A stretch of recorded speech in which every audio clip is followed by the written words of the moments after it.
Mind management, life transformation, power of thoughts आदि प्रेरणादायक एवं आध्यात्मिक वीडियोस के लिए सब्सक्राइब करें VK Kabir @free YouTube channel.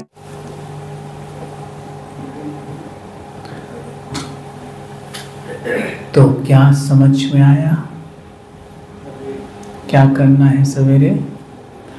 और एक चीज़ और करना, सवेरे उठते ही कोई भी चुपचाप मत बैठा करो, ठीक है? क्योंकि इस वक्त नींद का प्रभाव रहता है ना। अगर आप चुपचाप बैठेंगे तो नींद का झटका आ जाता है। इसलिए खुद को कुछ कमेंट्री, कुछ चिंतन देना ज़रूरी है। अगर आपसे खुद से कमेंट्री नहीं होती तो YouTube पे कमेंट्रीज की कमी नहीं है, यूज़ कर सकते हैं उनको, वो आप ही के लिए होती है। लेकिन चिंतन खुद को सवेरे ज़रूर देना है। और जब कमेंट्री भी चल रही हो YouTube पर भी, तो उस लाइन के पीछे अंदर ही अंदर मन ही मन में उसी लाइन को अपना बनाकर बोलिए।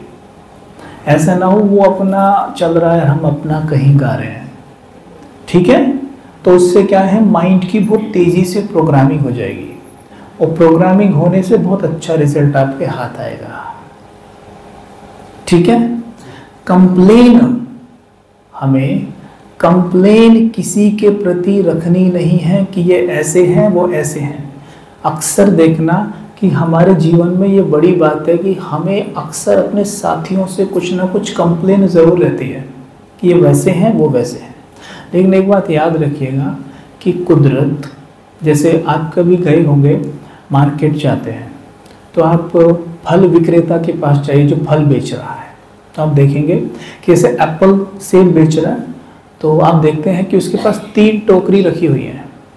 एक टोकरी में सेब है 50 रुपये किलो, दूसरी में 100 रुपये किलो, इसमें 150 रुपये किलो है। तो तीनों सेब ही, लेकिन 50 रुपये किलो वाली में क्या है कि वो सारे एक जैसे हैं, 100 वाले एक जैसे हैं, 150 एक जैसे हैं।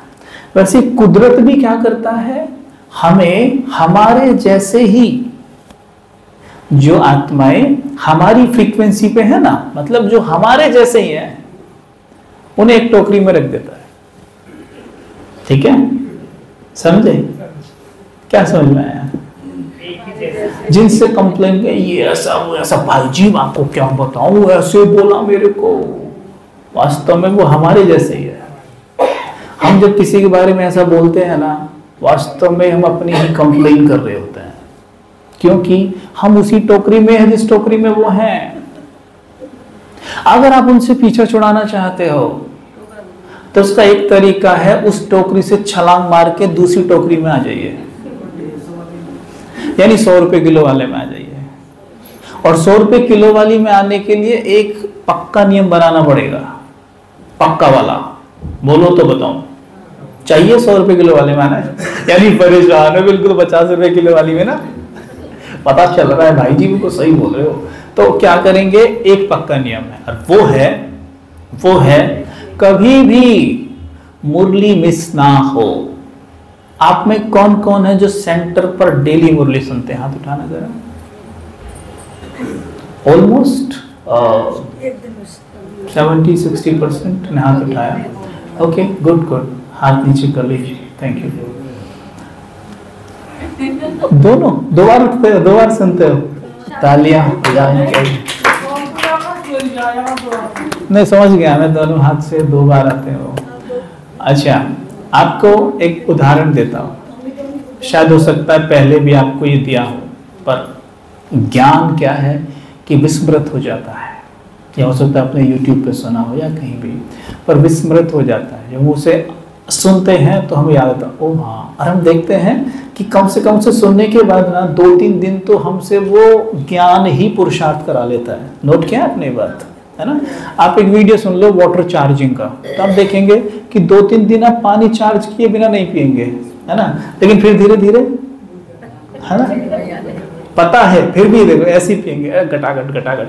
तो उसके लिए बाबा इसलिए कहते हैं कि रोज ज्ञान से स्नान करना जरूरी है।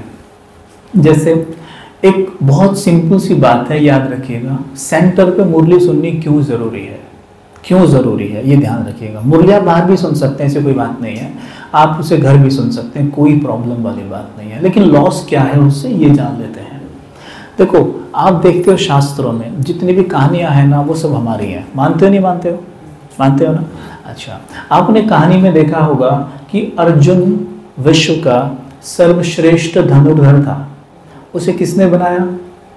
द्रोण ने, ठीक है।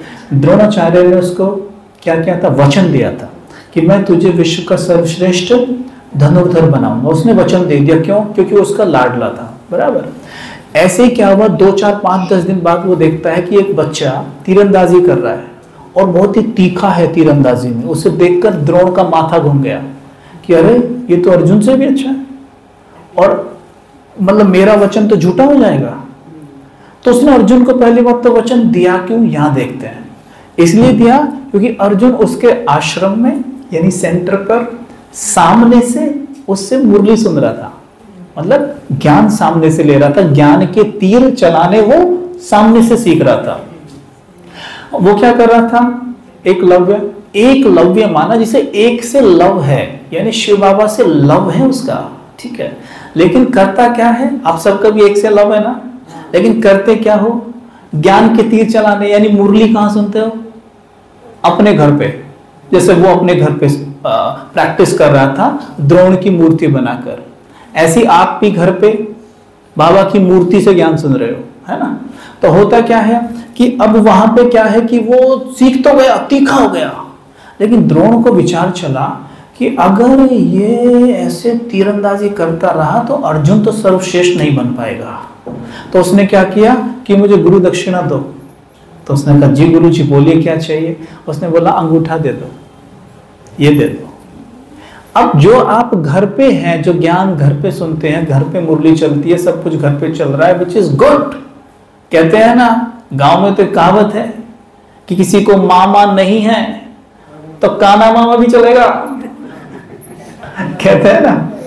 तो मतलब ये हुआ कि कुछ ना करने से कुछ करना ही बेहतर है, वो अच्छी बात है। या आप नहीं आ रहे सेंटर, तो क्या आपकी दीदी को पता है कि आप क्यों नहीं आ रहे? क्या आपने उनको बताया हुआ है? उतना भी नहीं बताया तो मतलब दीदी को नहीं बताया, मतलब बाबा को नहीं पता है। तो बाबा को नहीं पता तो बाबा उसे एब्सेंट में लगा देगा।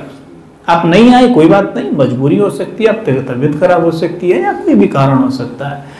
आपको दीदी को बताना चाहिए, बता देना चाहिए, ठीक है। नहीं बताते तो एब्सेंट लग जाएगा। एब्सेंट लगते क्या होगा? बाबा कहेगा ये एकलव्य है, अर्जुन नहीं है, और मैं अर्जुनों को विश्व का सर्वश्रेष्ठ धनुर्धर बनाता हूं। अर्जुन माना जो ज्ञान अर्जन करे, एकलव्य माना जो केवल लव रखता है। ओके, आप अर्जुन हो या एकलव्य हो? अर्जुन हो ना। तो अर्जुन बनने के लिए डेली आश्रम पे आके ज्ञान सामने से सुनना पड़े, नहीं तो बाबा आपसे आपका अंगूठा मांग लेगा। अंगूठा मांग लेगा। पता है अंगूठा कब दिखाया जाता है? ना, ऐसे कहते हैं लाइक क्या, या आई लाइक इट, कहते ना अंगूठा लाइक का वो है, लाइक का प्रतीक है ये, लाइक है ना। बाबा कहते हैं आई डोंट लाइक, अंगूठा दे दो, मुझे पसंद नहीं आया कि आपने घर जाके जो किया है, खुद ही तो मास्टर बन गए, आई डोंट लाइक, अंगूठा दे दो। मतलब बाबा यूट्यूब पे दिखाते हैं अंगूठा ऐसे होता है लाइक का और ऐसे होता है डिसलाइक का, तो जब ऐसे हो जाएगा अंगूठा दिख नहीं रहा मतलब डिसलाइक, बाबा कहते आई डोंट लाइक इट। अब आप बताओ, मेहनत भी इतनी करी, मुरली भी सुनी, सब कुछ करा, फिर भी बाबा ने कहा तुझे विश्व का श्रेष्ठ धनुर्धर नहीं बना सकता क्योंकि मैंने अर्जुन से वादा किया हुआ है। आप कहेंगे अरे बाबा ये मैं इससे तो तीखा मैं हूं। हाँ, तो बाबा का एकलव्य भी तो अर्जुन से ज्यादा तीखा था, लेकिन बना थोड़ी ना। तब बताओ आपने कौन कौन मुरली सेंटर पे नहीं सुनेगा, वो हाथ उठाओ। अब तो डर गए होंगे आप, अब क्या होगा बताओ। इतनी मेहनत करके भी अब उठा गया तो क्या फायदा। चलो एक चीज बताऊं मैं आपको, आप में कुछों की बहुत मजबूरी हो सकती है कि पूरे दिन सेंटर पे नहीं आ सकते, बहुत बड़ी मजबूरी हो सकती है, मैं उन्हीं के लिए बोल रहा हूँ। उनके लिए नहीं है कि जिनकी मजबूरी नहीं है, जिनको कहते हैं ना बस अलबेलापन है, आने का, या क्या करूं जी समाज मेरा मजाक उड़ाएगा, मैं गली से कैसे निकलूं, कुछों का ये भी रहता है। तो उनको तो माफ़ी है ही नहीं। बाबा कहता है उनको माफ़ी नहीं है, उनको कोई माफ़ी नहीं है, उनके अपने अंदर की प्रॉब्लम, वो देह भान है, वो उनके अंदर देह भान भरा पड़ा है, समाज कुछ नहीं कर सकता किसी कुछ। तो अगर ऐसी कोई मजबूरी आ गई है तो आप अपने दीदी से बात करें इस बारे में, ठीक है, उन्हें इन्फॉर्म करें कि दीदी ऐसा ऐसा मैटर है, फिर दीदी आपको बाबा से डिस्कस करके जो भी राय दें उस हिसाब से फिर आप चलें, तो आपका अंगूठा नहीं कटेगा, फिर नहीं तो अंगूठा गया, ठीक है। तो ये समझ में आ गया है? तो जैसे ही हम मुरली सुनना शुरू करेंगे सेंटर पे आके, तो हम उस टोकरी से उठ के जो 50 रुपए किलो वाली है 100 रुपए किलो वाली में आ जाएंगे, ये श्योरिटी है। तो जब हमें ज्ञान नहीं मिला था हम कौन सी टोकरी में थे? 50 रुपए किलो वाली में। जब ज्ञान मिला, मुरली सुननी शुरू की, तो कौन सी में आ गए? अब बताओ 150 वाली में किस किस को आना है? सबको आना है ना। 150 में वो रहते हैं जिन्हें आप महारथी कहते हो, ठीक है। अब महारथी बनते कैसे हैं? महारथी बनते हैं सिर्फ मुरली सुनने से नहीं, मुरली के साथ योग से। किससे? योग से। आपका योग बहुत अच्छा बाबा से होना चाहिए। कभी भी जब भी मौका मिले योग में बैठ जाया करो।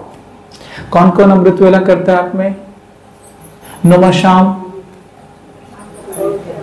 अच्छा दिन में कौन बैठता है आधे पौने घंटे एक टाइम पे? बहुत बढ़िया। अच्छा सारे नीचे हाथ करो जो दिन में एक बार आधे पौने घंटे बैठता है निरंतर, वो हाथ उठाओ। दिन में बैठ के जो करते हैं वो बताओ। चलते फिरते का तो मैं काउंट कर लूंगा, वो तो योग में काउंट हो जाएगा, वो तो टूटना जुड़ना है, वो काउंट हो जाएगा, बाबा उसे अपने हिसाब से लगा लेगा। लेकिन जो बैठ के करते हैं ना, जितना ज्यादा बैठ के आपका योग होगा, लाइक 3-4 घंटे दिन का बैठने का योग होना चाहिए। 3-4 घंटे तो बैठने का योग होना ही चाहिए। अगर आप 3-4 घंटे बैठने का योग दिन का रखते हैं ना, तो आपको माया परेशान नहीं कर पाएगी, कर्म इंद्रियां शीतल रहेंगी। और बाबा की हर मुरली में एक चीज आता है, पता है क्या? प्यार प्यार प्यार प्यार। करता नहीं है बार बार? बाबा से मोहब्बत हो तो मेहनत से छूट जाएंगे, प्यार का सागर अपने सारे बच्चों को देख रहा है, वो प्यार से भर जाओगे आप।